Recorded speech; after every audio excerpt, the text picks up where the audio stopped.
My brother accused him of bias. He accused himself. He made no attempt to come back to that matter. So how come this one is completely straight and different from other cases you've ever seen? Why are you insisting that Binta Ejimakor must, handle this case? The only thing that can set aside the order of the court is the appeal court.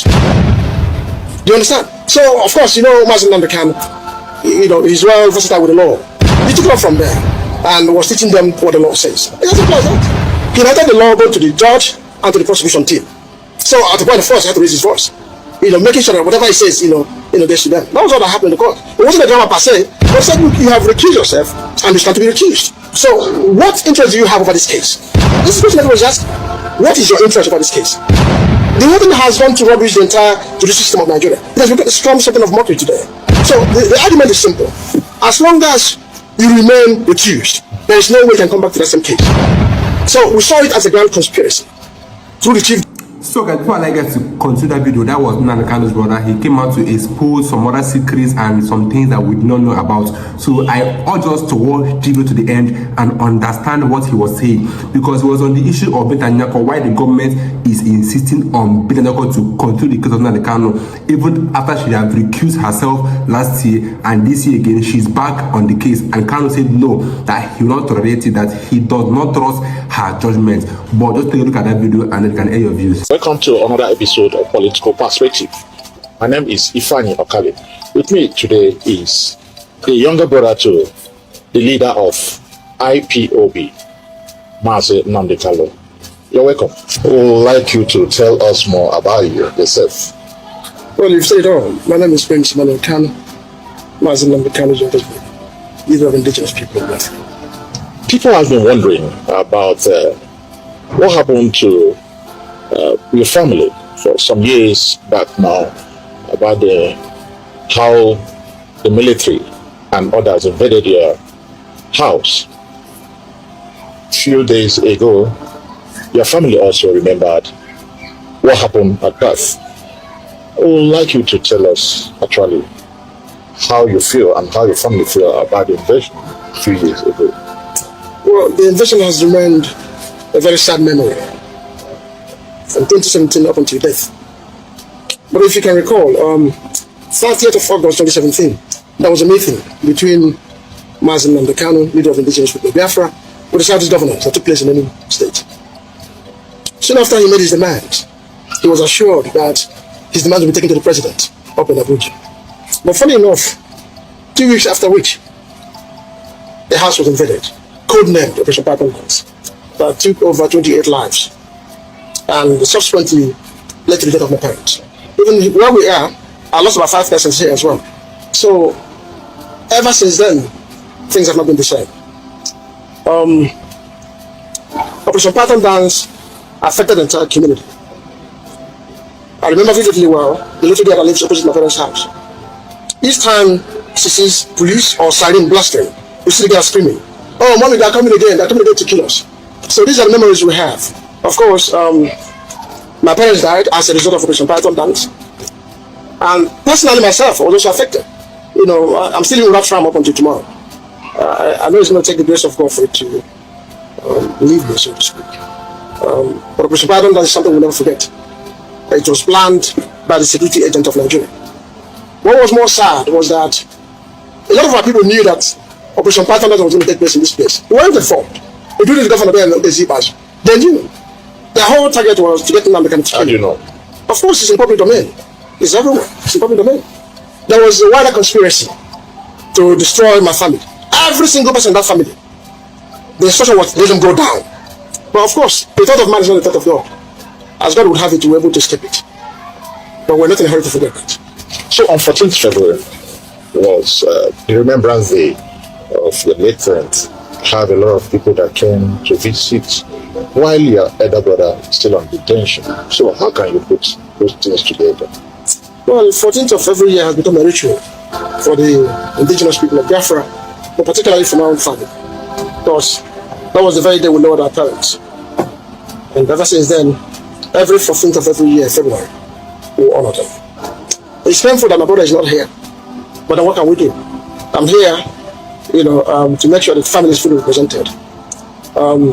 It wasn't easy, going back to their grave side, to pour libations, trying to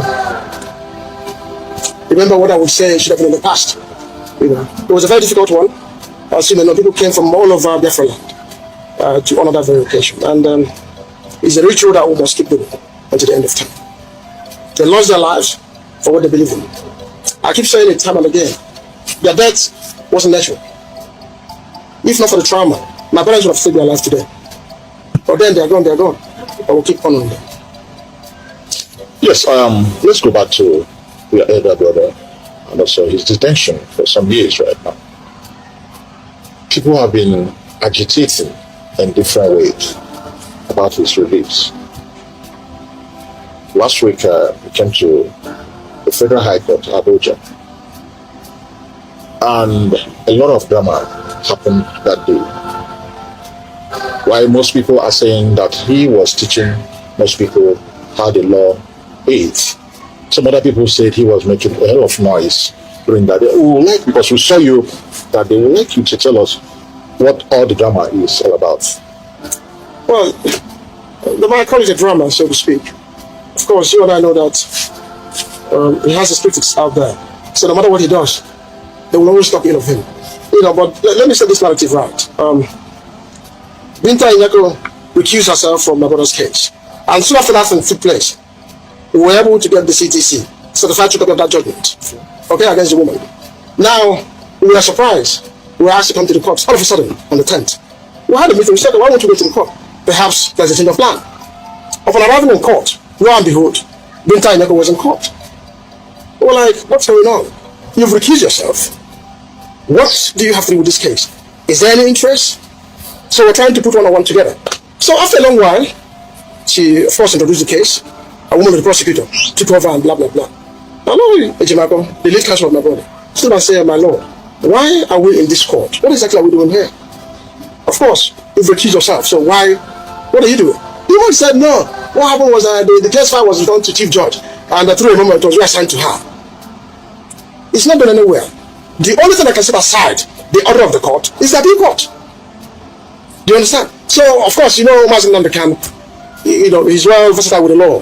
He took it up from there and was teaching them what the law says. It's as simple as that. He related the law both to the judge and to the prosecution team. So, at the point of force, he had to raise his voice.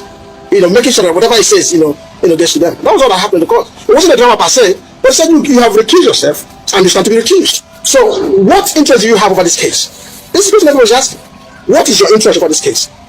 The whole thing has gone to rubbish the entire judicial system of Nigeria. It has become something of mockery today. So the argument is simple.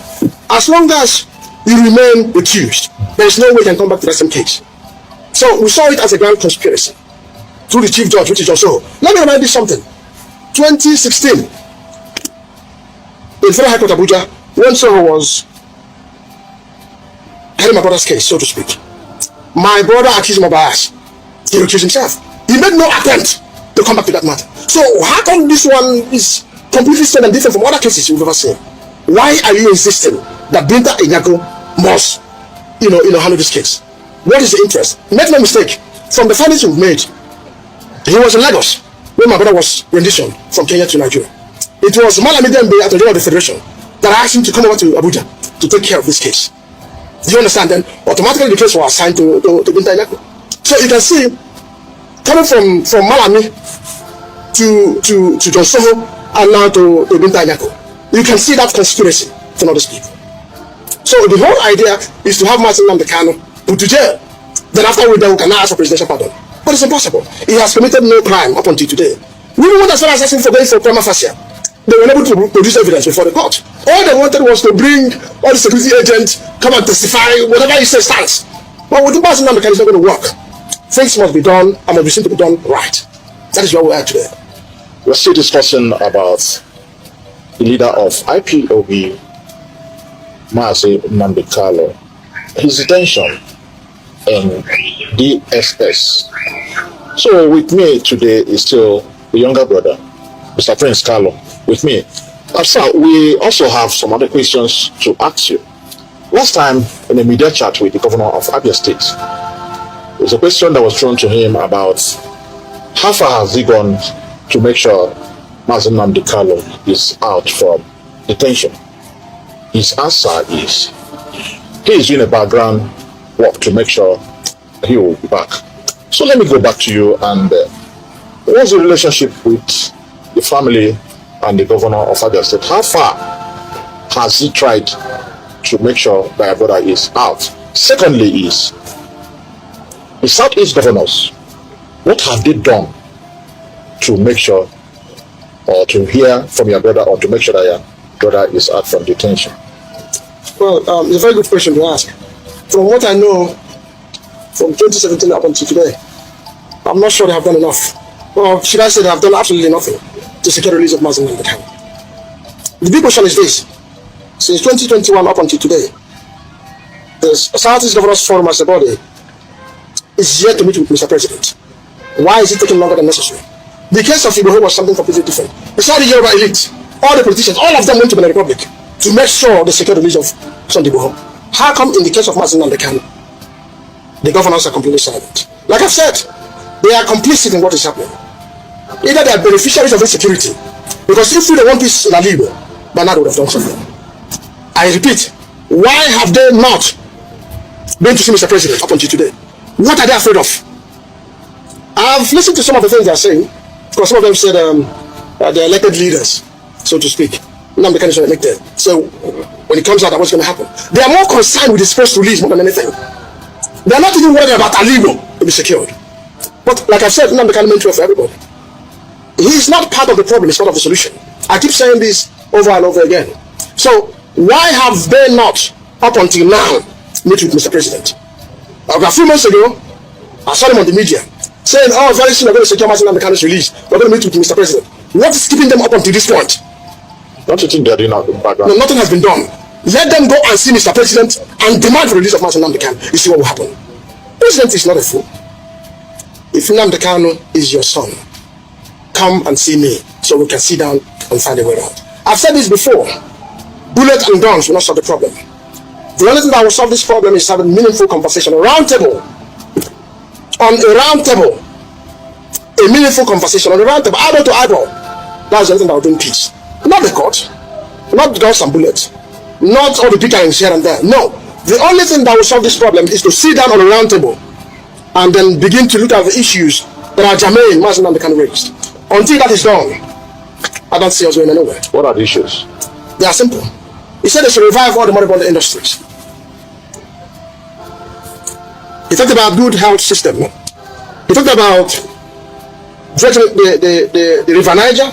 He talked about allowing Enugu to function as a full international airport. He talked about the Akwa Ibom seaport and the airport. He talked about the Iguacha, which is present day at Port Harcourt, seaport and that of international airport. He talked about Samambako airport, to be allowed to function as a full private international airport. These are his demands. There was no definition in it. Now let me put this to you. The only functional seaport today, so to speak, is in Lagos. Now I'm an Igbo man. I'm in the southeast of Nigeria.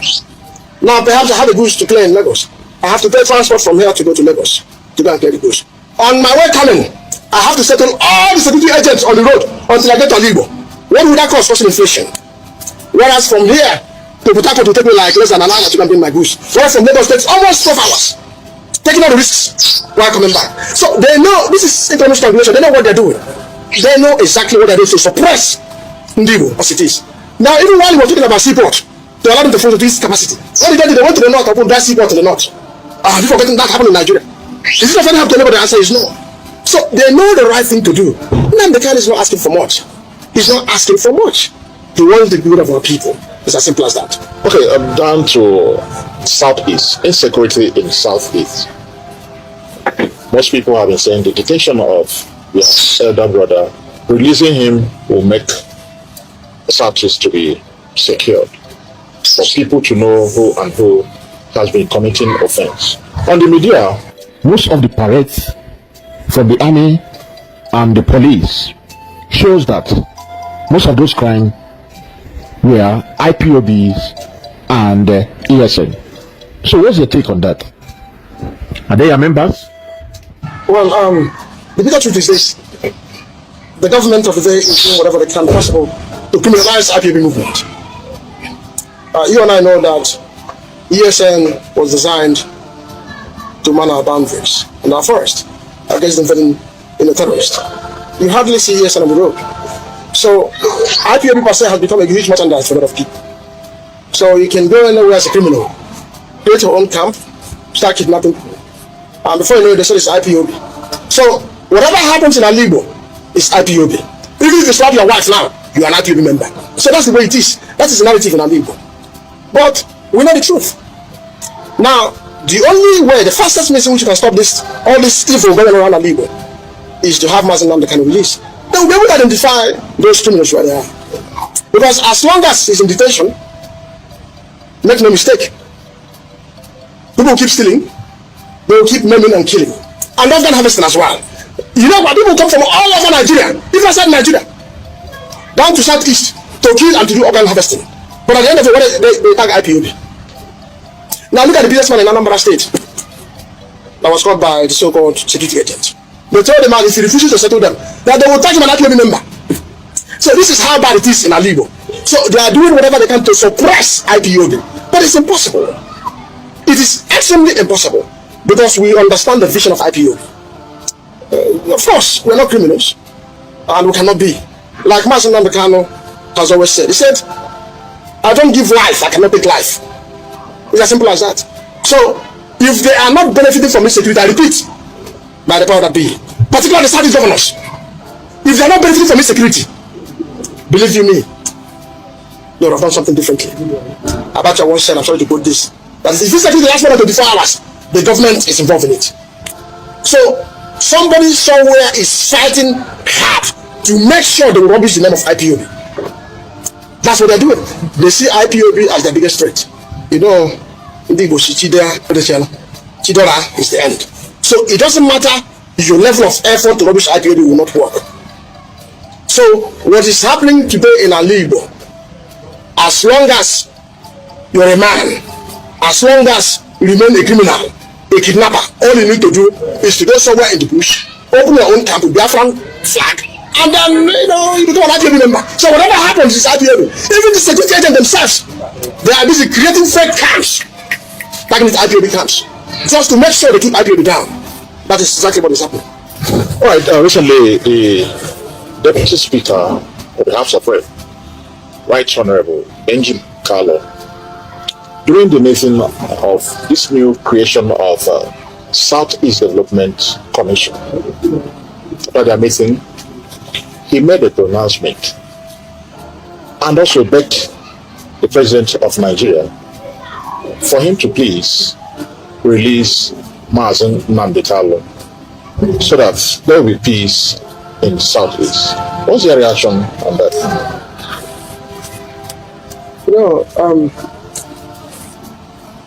Should I say that different people with different approach, so to speak. In as much as we all have one direction, the way you present this case is what matters so much. He's the Speaker of the House. He's part of the government. He's doing what he's supposed to do. And of course, I commend him for that. I also commend other people who are working genuinely hard to make sure Nnamdi Kanu is freed. But more importantly, the more we keep begging Mr. President, it looks as if Nnamdi Kanu has committed crime. You understand? But like I've said, we're all different people. How we choose our words is entirely up to us. But then I would prefer them making a very firm demand. Firm demand. They need to come together as a people, as a body, as a political elite, so to speak. Come together and make a strong case for Nnamdi Kanu. If you look at what is happening, you see individuals are calling for the release of Nnamdi Kanu. That is where I have problem. Why don't they come together as a people from the Southeast, and demand for the release of Nnamdi Kanu? I think that would be long. But like I said, I have my respect for him. He's doing a whole lot of job. And I commend him for that. And for other people as well, I commend him. So what do you have to say about, like you've mentioned this here, that most people, some Amrabas and other people who use that name, IPOB or ESN, to commit crime. What's the message to them? It is no longer business as usual, because Nnamdi Kanu has adopted a new approach on how to deal with all these people. He has made it clear repeatedly if you are in the bush, killing, maiming, or perhaps involved in organ harvesting, you had better stop now, because tomorrow might be too late for you. There are set mechanisms in place that will checkmate all these people. As I speak to you now, it's ongoing. And it's not relenting, but he's not happy. He said, I have come that my people might have a better life and not to destroy them. So, most of them caught today, some of them come from Benue State, some from the north, and all of that. Not particularly from Alibo. You know, what they are doing is that, let us do whatever we can to rubbish Alibo, to make sure this place is ungovernable. That's what a lot of people are doing in Alibo today. I remember the senator that were called the other day. They couldn't speak Igbo language. They are complete strangers. IPOB members. They don't have IPOB members, they have a signal and all of it. So when you see them, you will assume they are IPOB members. By the time you engage them, you discover, oh God, who are they? So a lot is happening. And the only person that can stop this evil is Nnamdi Kanu. I assure you, if he gets released today, within 24 hours, everyone will be silent. It will no longer be business as usual for the criminals. And they won't have any hiding place either.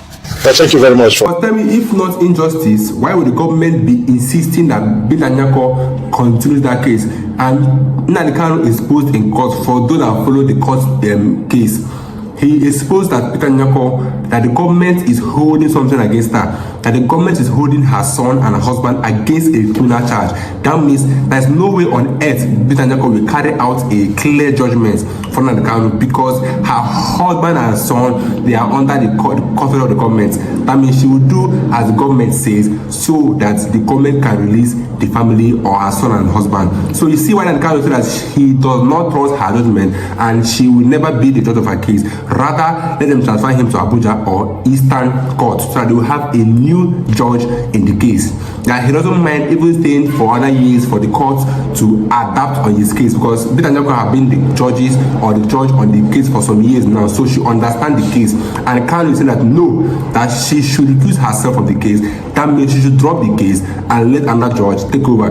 That he cannot stand an illegal or stand an injustice from a judge just because the government asked her to do so, because nobody on earth will love to sell his brother or his husband or his son over the issue of Nnamdi Kanu. They will love to protect their son and their husband. That means they will do as the government wants. That is what Nnamdi Kanu is saying, that he does not trust the judgment of Binta Nyako. Let her recuse herself, but the government is still insisting because they know that they have something on Binta Nyako that they can use against her, and that will make her to obey what them will tell her to do. So Kanu is actually a brave man and a strong man and a fierce man. Say that no, Binta Nyako cannot continue my case. Rather, take me to another court in Abuja or in the Southeast. So that was what happened in that court issues. So I believe we heard what his brother said, and I'd like you to air your views in the comment section. Don't forget to subscribe. It's your boy again. Stay tuned, guys.